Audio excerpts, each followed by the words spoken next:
Olá, eu sou a professora Ana Tafnis e estarei junto com vocês em uma série de formações através de videoaulas sobre o tema elaboração de itens.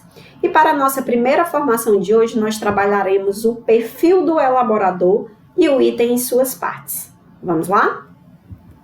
Para começarmos a nossa formação, nós trabalharemos os objetivos. Primeiro, compreender quais os requisitos para um bom elaborador de itens. E segundo, analisar as partes que compõem o item. Estão preparados? Então vamos começar. Vou levantar o seguinte questionamento. O que é preciso ter para ser um bom elaborador de itens? Pensem aí. O que é que você precisa ter para ser um bom elaborador? Nós vamos mostrar agora uma sequência de habilidades importantes para que você seja um bom elaborador de itens. Primeiro, ter domínio da área de conhecimento a ser elaborada. É importante que todo professor, todo elaborador de material didático, ele tenha conhecimento da área para a qual ele vai elaborar, seja português, matemática, história, geografia, ciências. É importante ele ter conhecimento do que ele vai elaborar, tá bom? Segundo, entender os processos de aprendizagem dos estudantes para os quais o item será construído. Importante essa segunda habilidade, tá? Que trata dos elaboradores entenderem como os alunos aprendem. Isso é para que você usem como vantagem na hora da elaboração. Do mesmo jeito, a terceira habilidade, ter domínio da linguagem verbal utilizada pelos alunos. Primeiro, você pode utilizar nos seus materiais, na sua elaboração, a linguagem utilizada pelos alunos e também, a partir daquela linguagem, você ampliar o vocabulário das crianças e dos adolescentes. Quarto, ter a habilidade de utilizar as técnicas de escrever itens. Muito importante que, antes de você elaborar o item, você conheça as técnicas. Vocês conheçam as técnicas por trás de uma elaboração, e é o que nós vamos aprender nessa série de formações que nós iremos trabalhar junto com vocês. E por último, que eu particularmente considero a mais importante, ser imaginativo e bastante criativo. Todo elaborador de material, ele precisa ser criativo, ok? Então, essas são as sequências de habilidade, é a sequência de habilidade que você precisa ter para ser um bom elaborador. Continuando. Mas o que vem antes da elaboração do item? Primeiro, a matriz de referência, tá? Que é um documento que vai nortear toda a sua elaboração. Você precisa escolher qual é a matriz que você vai seguir, ok? Depois da matriz, você vai escolher o descritor, conteúdo ou habilidade cognitiva que está dentro dessa matriz. Para a partir daí, você ir para a elaboração do item, que já vem aí antecipando uma técnica, que é o item só avalia um único descritor, uma única habilidade. Mas afinal, o que isso significa? Matriz, descritor, item. Vamos lá. A matriz de referência é um documento que descreve as competências e habilidades exigidas dos alunos e pode listar os conteúdos do nível de ensino. Então, a gente já conhece a matriz do SAEB, matriz da ANA, certo? Então, a matriz é um documento que lista as competências e habilidades que os nossos alunos eles precisam ter naquele determinado ano, ok? Depois que eu escolho qual vai ser a matriz, eu tenho que escolher qual vai ser a habilidade que eu vou trabalhar naquele item, ok? E, por fim, vem a elaboração deste item. Vamos à nossa segunda parte, que é o item e suas partes. Essa segunda parte ela é muito importante, então peço bastante atenção dos nossos espectadores. Vou trazer aqui um item, tá? Para vocês verem um exemplo que foi tirado lá do Guia de Elaboração de Itens de Língua Portuguesa do CAED. Ok? A gente tem aqui, leia a tirinha e responda a questão. Adivinha quem é, Chico? Zé da Roça. Tem creme para as mãos? No segundo quadrinho, o termo indica curiosidade, dúvida, irritação ou raiva. Então, a gente tem aí um texto que a Rosinha foi fazer uma brincadeira com o Chico Bento de adivinhar.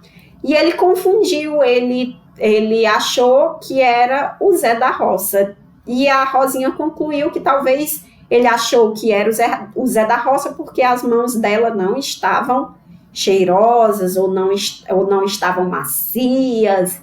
E aí ela foi comprar um creme para as mãos para mudar essa realidade, essa percepção que ela teve. Tá? Mas o item, a resposta, não é o nosso objeto de estudo aqui. A resposta correta, o nosso objeto de estudo são as partes que compõem esse item. Primeiro nós temos aqui, ó, uma sentença. Leia a tirinha e responda a questão. Essa frase, essa sentença, nós chamamos na elaboração de item de comando do suporte, tá? É o comando que vem antes do suporte, que pode ser um texto, uma imagem. Aqui nós temos uma tirinha, que nós chamamos de suporte. Por isso que a primeira sentença a gente chama comando do suporte, porque ele está dando um comando para o aluno observar, ler, analisar o suporte, o texto, a imagem.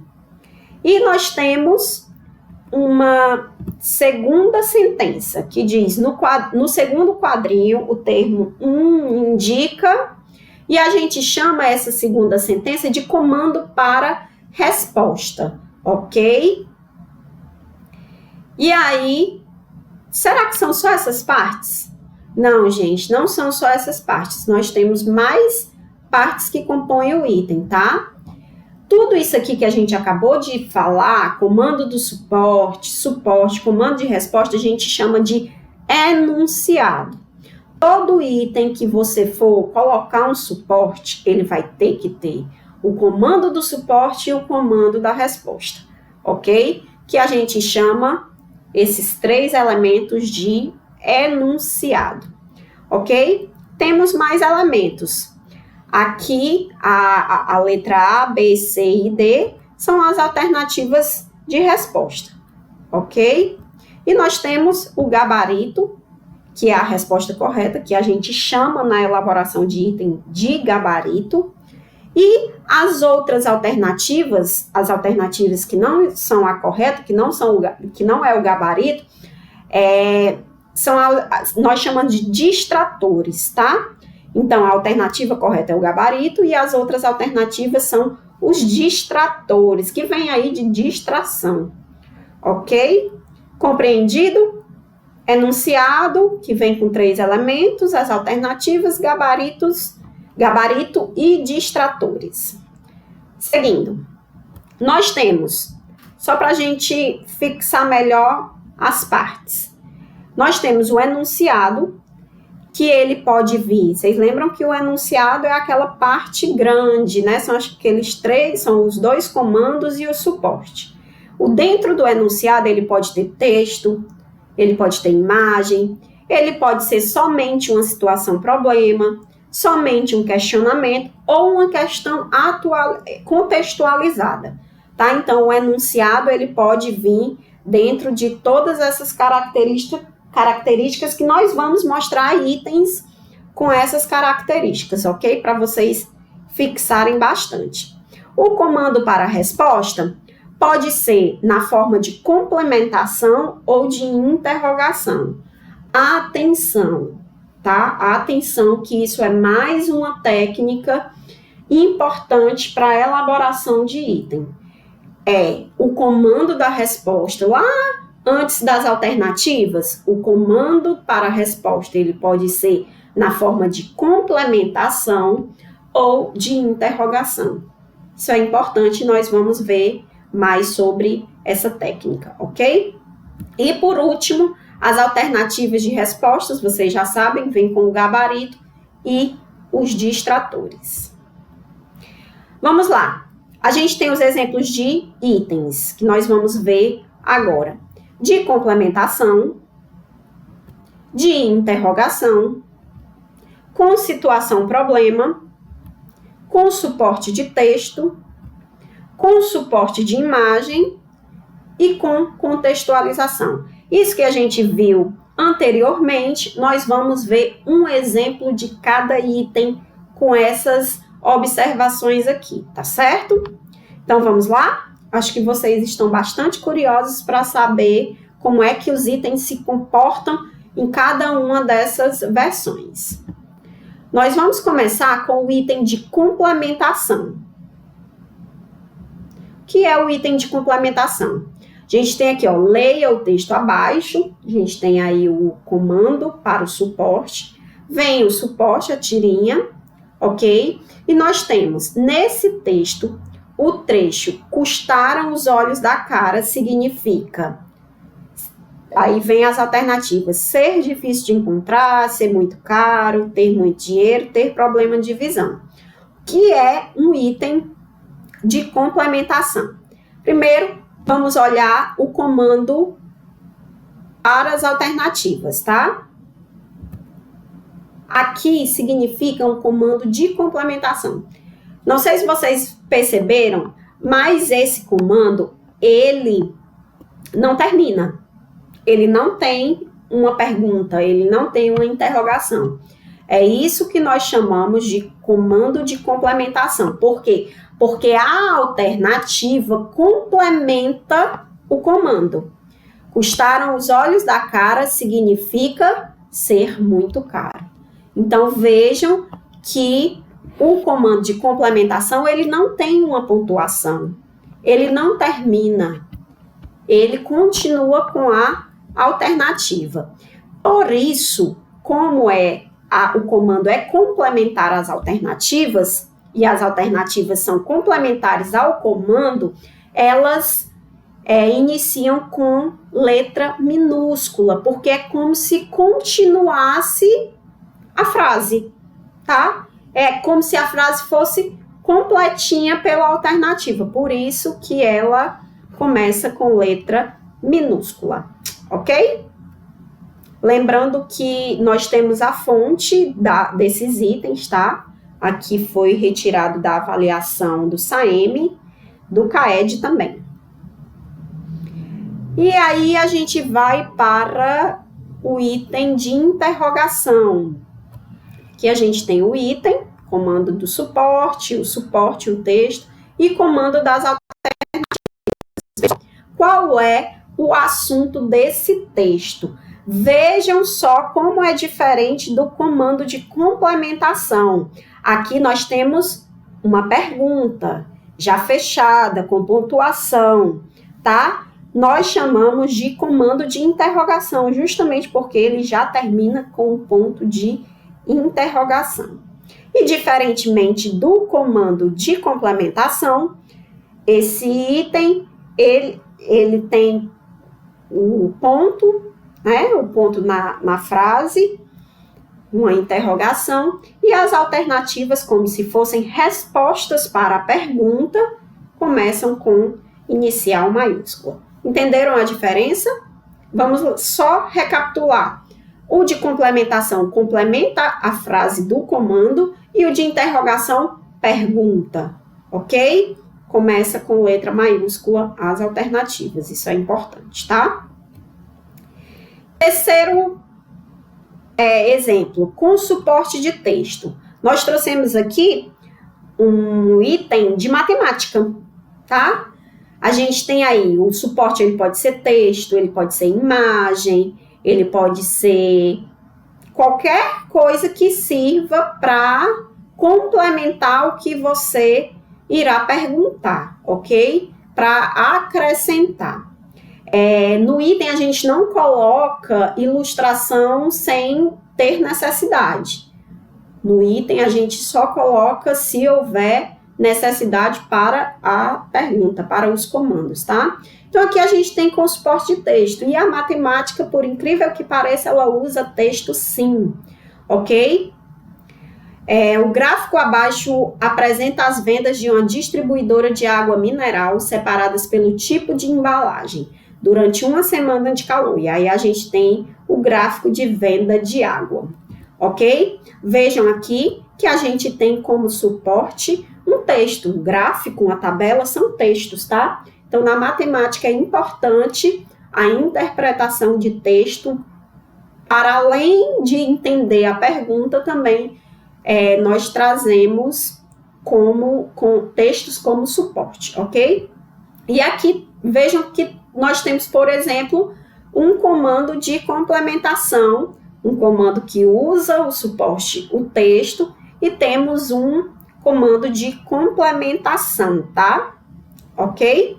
Então, quando a gente usa o suporte de texto, vejam que tem o comando do suporte e o comando das alternativas. E as alternativas começam com inicial maiúscula, porque o comando é de complementação. Entendido? Vamos lá. Agora nós vamos ver um item com suporte de imagem. É mais raro na língua portuguesa ter suporte de imagem, mas na geografia tem bastante, nas ciências tem bastante, certo? E temos também na matemática, ok? Aqui a gente tem um item com suporte de imagem. Nós temos aí um castelo. Observe o castelo que Simone desenhou e coloriu. Qual é a figura geométrica que Simone coloriu de cinza no desenho? Vejam aí que a gente tem o comando do suporte, o suporte sendo uma imagem, e esse nosso comando é comando de interrogação, tá? Vem uma perguntinha e as alternativas começam com inicial maiúscula, tá? Então, você pode também, na sua elaboração de itens, usar imagens. Ok? Vamos para o próximo. Com situação problema, aí nos remete logo à matemática, né? Samuel ganhou um pacote com 200 balas. Ele distribuiu 67 dessas balas entre os colegas da sua escola. Quantas balas Samuel ainda tem? Então, vejam aqui que a gente tem um comando de interrogação, certo? E uma situação problema. Tem toda aí uma contextualização, uma problemática. Os questionamentos que não vêm em situação problema, geralmente são aqueles de só efetuar a conta, tá? Ele é bem mais objetivo, ok? Então, vamos para o próximo. Com contextualização.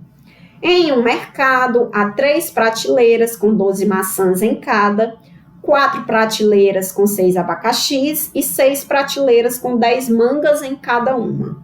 Todas essas frutas serão distribuídas em 4 caixas com a mesma quantidade de frutas em cada uma delas. A quantidade de frutas que serão guardadas em cada uma das caixas vejam aí que antes da pergunta tem toda uma contextualização, tem todo um situar o aluno, tá? Então, essas perguntas, elas são com contextualização, tanto a anterior, que era a situação problema, quanto essa. E o comando que a gente está vendo aí é um comando de complementação. Vai complementar com a alternativa, ok? E para a gente continuar a nossa formação, nós vamos colocar aqui para vocês alguns aprofundamentos, tá? Uma lista do que a gente pode fazer e o que a gente não pode fazer quando vai elaborar um item. Eu vou ler aqui rapidinho e vocês acompanhem. Nos itens, o que é que a gente precisa? Primeiro, que ele deve ser inédito, tá? Quando o item não é inédito, você referencia, tá? Como eu fiz aqui na nossa aula. Então, os itens que vão para materiais, que vão ser distribuídos entre os alunos, eles precisam, ou itens de avaliações, principalmente, eles precisam ser inéditos. Até porque em avaliação você vai verificar o que as crianças aprenderam. Se os seus alunos já viram aquele item, ele não vai responder com fidelidade, né? Ele não vai ter aí a sua aprendizagem verificada com fidelidade. Então, devem ser inéditos, devem apresentar 4 alternativas. Vocês viram que os nossos exemplos apresentaram A, B, C e D. No ensino fundamental até o 9º ano, são usadas 4 alternativas, mas para o ensino médio são usadas 5 alternativas, A, B, C, D e E, ok? Devem seguir a matriz. Primeiro, a gente viu que tem que ter uma matriz para a qual vocês vão se basear e essa matriz ela deve ser seguida rigorosamente, ok? Devem apresentar um único problema e seguir uma única habilidade. Isso aqui eu falei anteriormente. O item, ele deve estar relacionado a apenas uma habilidade, ok? A não ser aqueles descritores que na própria redação do descritor ele traz várias habilidades. Então, aí você pode cobrar. Salvo essa exceção, ok? Evitar termos generalistas como sempre, nunca, todo, somente, dentre outros, ok? Essa de sempre, todo, nunca, isso é antigo, está em desuso, tá? Então, você deve evitar esses termos. Ser adequado ao nível da turma, isso é óbvio. A gente vê muito por aí, Brasil afora, de professores que pegam materiais do 9º e vão usar no 7º, ou do 5º e vão usar no 4º. Cuidado, tá? A gente precisa ter bastante cuidado com o material didático para ser adequado à sua turma, para ser adequado à idade cognitiva dos alunos, ok? Devem ser elaborados sem pegadinhas. Gente, pegadinha no item é proibido, ok? E devem seguir a norma culta da língua. Então, quando vocês forem redigir o item, tá? Utilizar a norma padrão, a norma culta, ok? E vamos lá para mais um aprofundamento. O enunciado. No enunciado, não é permitido que induza a resposta ao aluno. Não é.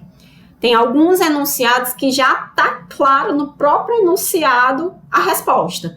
Então, esse tipo de enunciado, de item, ele não passa, ok? Na análise, na avaliação dos itens, é um item que induz a resposta ao aluno, ele é invalidado. Evitar o uso de expressões, assinale a resposta correta, qual das alternativas, a alternativa que indica, ou estrutura semelhante. Gente, isso já está em desuso para avaliações, para materiais didáticos. Então, no começo, quando a gente começa a elaborar item, a gente às vezes cai nessa de usar esse tipo de expressão. Mas com o passar do tempo, com a experiência, com a habilidade de você escrever item, de criar, você deixa de usar. Então, evite essas expressões, tá? Deve fazer referência à linha do texto quando necessário. Então, quando você vai colocar lá, você diz o 2º quadrinho ou na linha tal, ok? Então, você coloca aí a referência da linha do texto. E, por último, não é permitida a redação em primeira pessoa, eu ou nós, tá bom? No enunciado, ok? Então, vamos lá para mais outro aprofundamento. As alternativas de respostas. É importante essas observações aqui que nós estamos fazendo quando vocês forem criar as alternativas. Primeiro, devem ser ordenadas por progressão do texto ou por ordem alfabética, tá? É importante, quando você vai colocar o gabarito ele não é porque você gosta mais da letra A, vai ser letra A porque meu nome começa com letra A. Não, tá? As alternativas, elas são organizadas por ordem alfabética ou por progressão textual. Então, a resposta ela vai cair meio que num sorteio por ordem alfabética, ok? Os distratores, que vocês já sabem que são as outras alternativas, eles devem ser plausíveis, ok? Nada de coisa muito fantasiosa, ok? Ele tem que ser plausível, os distratores. Não é permitida a elaboração de alternativa que induza ao erro. Isso acontece bastante, tá? Os distratores, eles não podem induzir a criança, o aluno, ao erro, ok? Não é permitida alternativas irrelevantes ou absurdas. Das alternativas, às vezes a gente pega item, material, que tem uma alternativa que não tem nada a ver, que não se encaixa, que não tem relação com o texto. Gente, isso não pode. Isso não pode, tá? Não são permitidas alternativas mutuamente excludentes ou que induzam ao acerto por exclusão. Ele viu lá que a alternativa não tem nada a ver, ele já exclui aquela alternativa. Então, não dá, não pode, ok? E não é permitida alternativas muito longas, porque o cérebro da gente, quando a gente vê uma alternativa muito longa, a gente já vai marcar aquela achando que é a correta. Então, não é permitido a elaboração de alternativas muito longas ou assimétricas, que são aquelas que é uma maior que a outra. Elas têm que ser simétricas, tá? Elas têm que ter mais ou menos o mesmo tamanho, ok? E para a gente aprofundar mais um pouquinho os suportes. Os suportes, eles são bastante importantes para os nossos materiais, tá? Então, eles devem ser adequados ao nível de escolarização, o vocabulário, a complexidade, ao assunto. Aquela mesma história de você usar um texto do 9º ano lá no 6º ano.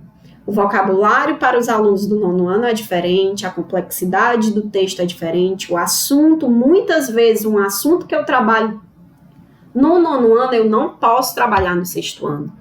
São idades diferentes, maturidade cognitiva diferente, entendeu? Então, cuidado com os textos que vocês vão escolher e atentem-se ao nível de escolarização do material que você vai trabalhar. Não é permitida a utilização de textos com viés intolerante e preconceito à etnia, religião, gênero, profissão. Isso é o básico para a nossa vida, né? Questão de intolerância e de preconceito, evitar nos materiais, na elaboração, ok? Não são permitidos textos com apologia a condutas ilegais ou antiéticas, tá? Do mesmo jeito aí, o ponto 2 e o ponto 3, eles se complementam. E devem considerar o cotidiano dos alunos, ok? Os textos, eles devem considerar o cotidiano, a linguagem dos alunos, ok? E para a gente finalizar a nossa formação de hoje, eu vou deixar aqui algumas perguntinhas que vão servir para você fixar o que nós vimos na nossa aula. Quais habilidades essenciais para ser um bom elaborador? Você vai responder aí em casa, no trabalho, onde você estiver assistindo essa nossa aula, tá? O que vem antes do item? A gente viu isso lá no começo da nossa aula. O que vem antes do item? Quais as partes que compõem o item? Quais são as partes que compõem o item? Quais os tipos de item visto? O que a gente viu aqui? Quais os itens que a gente viu? E 5, quais os critérios para uma boa elaboração do item, do enunciado, da alternativa de resposta, escolha do suporte, quais são os critérios? Essa parte a gente viu por último, tá? Então, eu quero que vocês, para fixarem o conteúdo, vocês respondam essas perguntinhas, ok? E as nossas referências, tá? Que a gente usou aí o guia de elaboração do CAED para essa nossa formação. E agradecer aí a Norte Rios pelo convite, a Prefeitura de Marituba e o Aprova Marituba por mais uma oportunidade e até a próxima. Obrigada!